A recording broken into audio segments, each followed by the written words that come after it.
Nesta aula, nós vamos dar prosseguimento e agora realizar algumas operações de CRUD. CRUD nada mais é do que obter um dado do banco, inserir, editar e excluir. Então, para isso, nós vamos precisar de um modelo. Aqui na pasta Models, nós já temos aqui aquela classe de pedido que nós fizemos um exemplo. Eu vou deixar ela aqui, eu não vou usá-la, eu vou criar uma nova. Aqui eu vou criar uma classe qualquer, tá? Nós não estamos seguindo aqui a construção de um sistema que tenha classes x, y, z. Aqui eu vou criar a classe aluno, por exemplo. Então vamos supor que eu esteja querendo registrar alunos.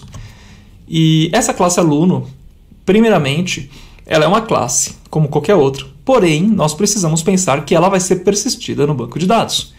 Para isso, a única coisa que eu tenho que ter em mente é uma preocupação que, no Entity Framework, nenhuma classe é persistida sem uma chave primária. Então, eu vou criar uma chave aqui, pode ser do tipo inteiro, eu gosto de usar o guide, tá? E aqui vai ser o ID. O nome ID já define automaticamente, e o Entity Framework vai entender que é a chave primária. Agora, nós podemos cadastrar qualquer coisa. Eu vou inventar aqui umas propriedades. Então, vai ter um nome, vai ter um e-mail e vai ter uma data de nascimento.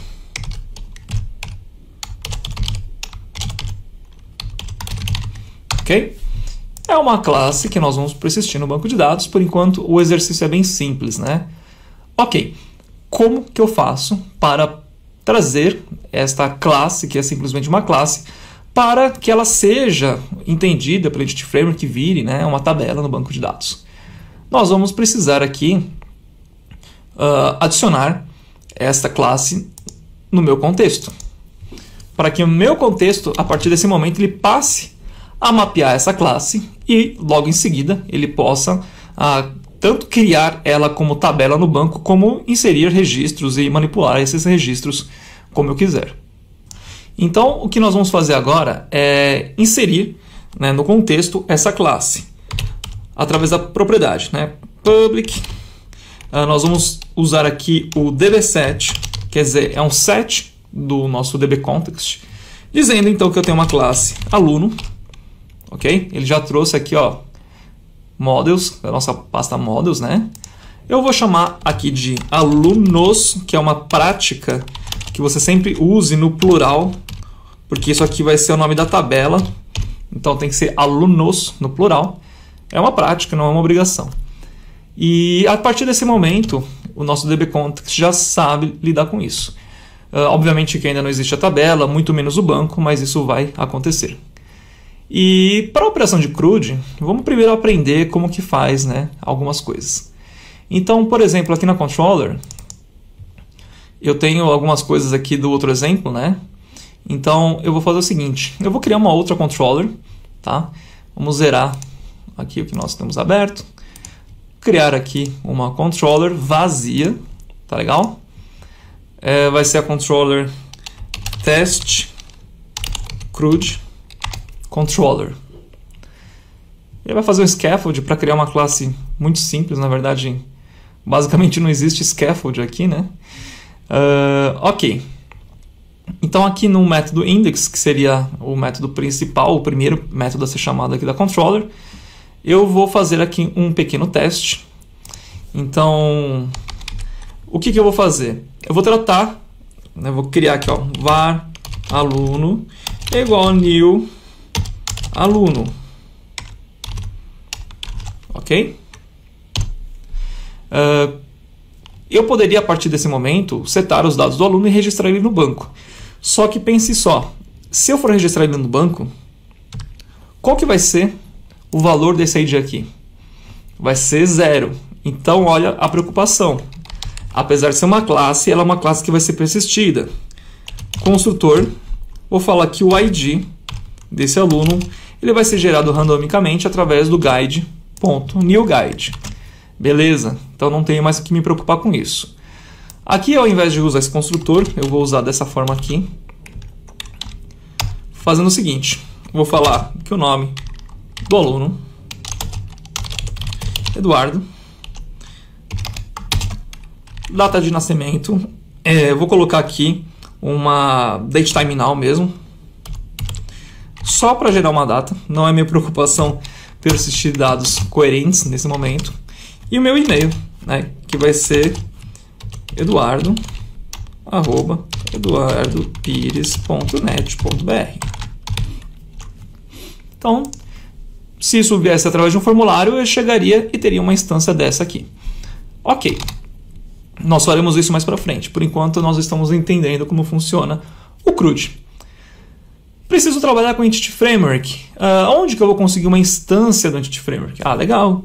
var db, né, igual new db context, né? Não é legal. Aqui eu preciso passar os options, né? E outra que não é a ideia, você criar a instância. Lembrem-se da nossa injeção de dependência. Então, o que nós vamos fazer aqui? Uma coisa mais legal ainda. Private read only db context. Legal? Só cuidado com esse nome, senão ele vai entender que é um nome próprio, né, do db context. Então vamos usar outra coisa, tá? Vamos usar aqui, ó, contexto. Legal? E esqueci do tipo, né? Ele vai ser do tipo meu db context. Beleza. Então aqui eu tenho um contexto que é do tipo meu db context. No construtor, eu vou fazer o seguinte. Eu vou falar que eu vou receber, então, um contexto aqui injetado por dependência. E que aquele cainha que eu declarei lá em cima vai receber o valor dessa instância. Pronto, estou pronto para trabalhar com Entity Framework. Contexto.alunos. Vou adicionar o aluno. .add. Estou adicionando o aluno. Nesse momento eu só vim no banco? Não, eu só adicionei o aluno dentro da memória do db context.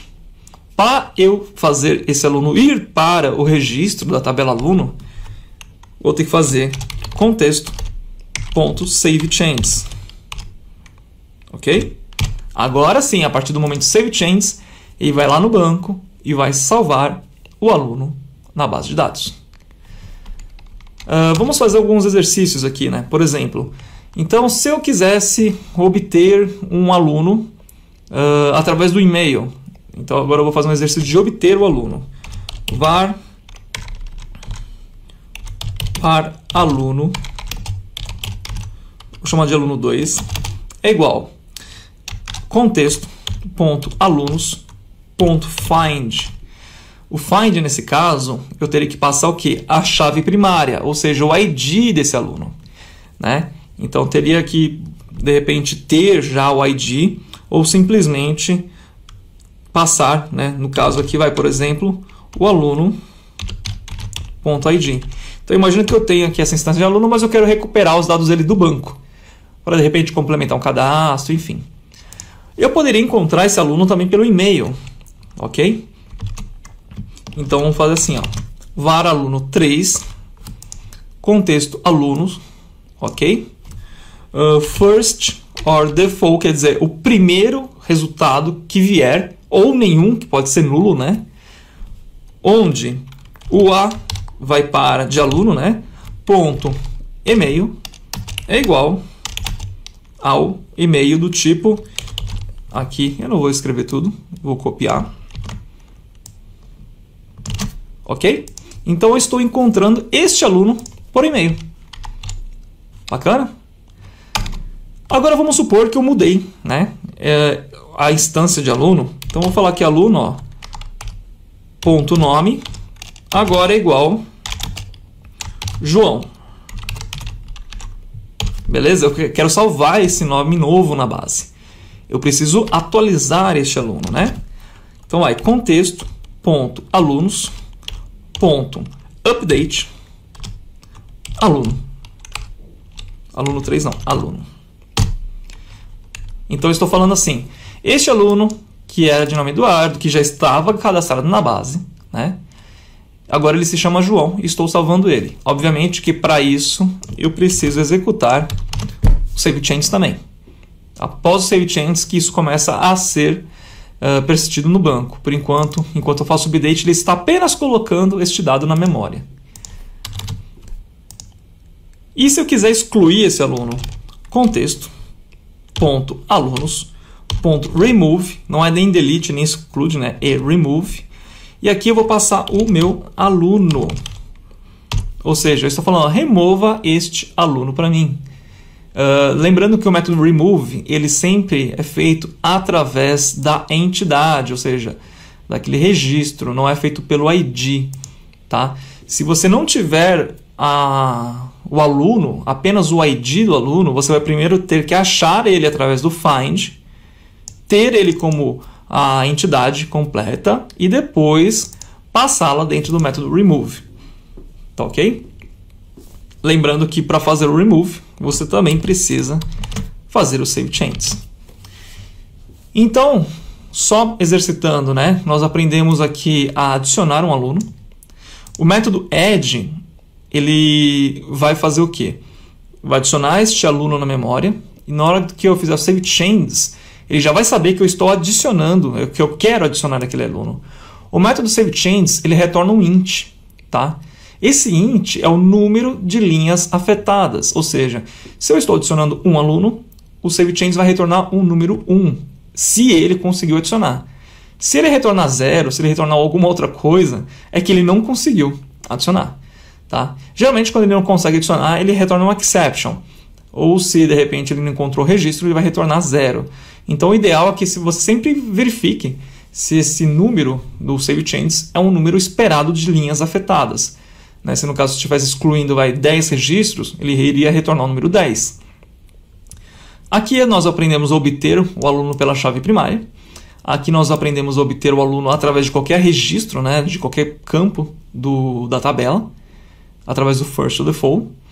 Isso se eu quiser pegar né? Se eu quiser pegar uma coleção de alunos, eu vou fazer assim, até para complementar. Vamos fazer aqui, ó, var aluno 4 é igual alunos.where. Aqui no where eu vou passar um predicado também, vai para a ponto, e-mail, o nome, vai. Então eu quero todos os alunos que têm o nome Eduardo. Então reparem que aqui ele está retornando um iQueryable, quer dizer, ele está retornando uma coleção de alunos, porque o resultado pode ser mais de um. Aqui eu estou falando, eu quero o primeiro, quer dizer, só pode ter uma pessoa com esse nome, quer dizer, com esse e-mail. Então, eu quero o primeiro resultado e pronto. Eu não preciso de uma coleção. Aqui não, eu estou falando, traga tudo o que você achar. Tá certo? Então, a diferença entre o where e o first to the full é que no first to the full também posso passar aqui o predicado, que seria a query, porém, eu sempre estou pegando o primeiro resultado. Aqui não, estou pegando quantos vierem. Tá certo? E, lógico, se for apenas o primeiro, né, você não precisa usar o where. O first to the full resolve isso. Aqui nós aprendemos a atualizar um aluno através do contexto. E aqui nós aprendemos a remover este aluno da base de dados. Bacana? Então, esse foi um exercício rápido para entender como funciona o contexto.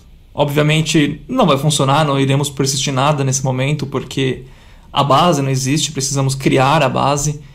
Então, vamos dar prosseguimento utilizando os migrations e depois nós voltamos aqui e vemos tudo isso funcionando para validar o que nós aprendemos.